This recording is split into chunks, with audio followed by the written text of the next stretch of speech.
ഒരിക്കലും പേടിക്കേണ്ട ഒരു കാര്യവുമില്ലാത്ത വസ്തുക്കളെയോ കാര്യങ്ങളെയോ ഒക്കെ പേടിക്കുന്ന പലരെയും നമുക്ക് ചുറ്റും കാണാറുണ്ട്.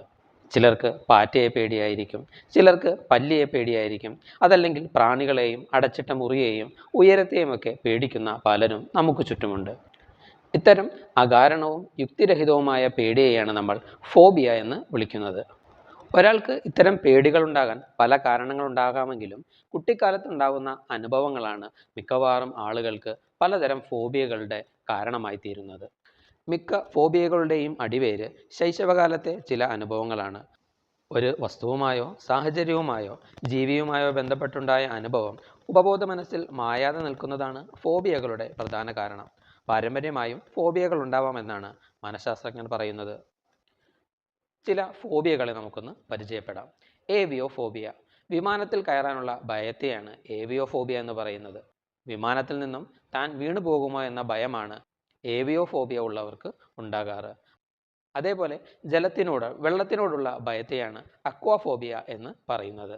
കുഞ്ഞായിരിക്കുമ്പോൾ കുളിക്കുമ്പോഴോ മറ്റോ അബദ്ധത്തിൽ കുറച്ചുനേരം ശ്വാസം മുട്ടിപ്പോയവർക്ക് ഈ പേടി കൂടാമെന്നാണ് ശാസ്ത്രം പറയുന്നത്. എട്ടുകാലിയോടുള്ള ഭയമാണ് അരാക്കനോഫോബിയ. അക്കാറോഫോബിയ എന്നാൽ പ്രാണികളോടുള്ള ഭയമാണ്. പൂച്ചയെ പേടിക്കുന്നവർക്ക് എയ്ലുറോഫോബിയയാണുള്ളത്. പരീക്ഷയിൽ തോറ്റുപോകുമോ, കളികളിൽ തോറ്റുപോകുമോ എന്നൊക്കെയുള്ള ഭയമാണ് അറ്റിച്ചിഫോബിയ. ചെറിയൊരു അസുഖം വന്നാൽ തന്നെ അത് ക്യാൻസർ ആണോ എന്ന് ഭയക്കുന്നവരുണ്ട്. ഇതിനെയാണ് കാർസിനോഫോബിയ എന്ന് വിളിക്കുന്നത്. ഫോബിയകളെ ഓടിക്കാൻ പ്രധാനമായും 2 മാർഗങ്ങളാണുള്ളത്. കോഴിയെ പേടിയുള്ള ഒരു കുട്ടിയെ കൂട്ടുകാർ അവൻ്റെ കോഴിപ്പേടി മാറ്റിയത് ഇങ്ങനെയാണ്. ഒരു കോഴിയെ നിർബന്ധിച്ച് അവൻ്റെ കയ്യിൽ കൊടുത്തു. ഒരുപാട് നേരം അലറിക്കരഞ്ഞ ശേഷം ആ കുട്ടി കോഴിയുമായി ചങ്ങാത്തത്തിലായി. ഇങ്ങനെയാണ് നമുക്ക് ഈ ഫോബിയ ഉള്ള ആളുകളുടെ പേടി മാറ്റാൻ കഴിയുക. ഏത് സാഹചര്യത്തെയും കാര്യത്തെയുമാണോ അവർ ഭയക്കുന്നത്, ആ സാഹചര്യവുമായും കാര്യങ്ങളുമായും ഇടപഴകാനുള്ള അവസരം ഒരുക്കുകയാണ് ഫോബിയയെ ഓടിക്കാനുള്ള ഒന്നാമത്തെ മാർഗം.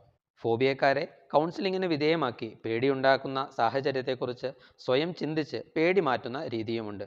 കൊഗ്നിറ്റീവ് ബിഹേവിയറൽ തെറാപ്പി എന്നാണ് ഈ ചികിത്സ അറിയപ്പെടുന്നത്. ഫോബിയ മാറ്റാനുള്ള രണ്ടാമത്തെ രീതി ഇതാണ്.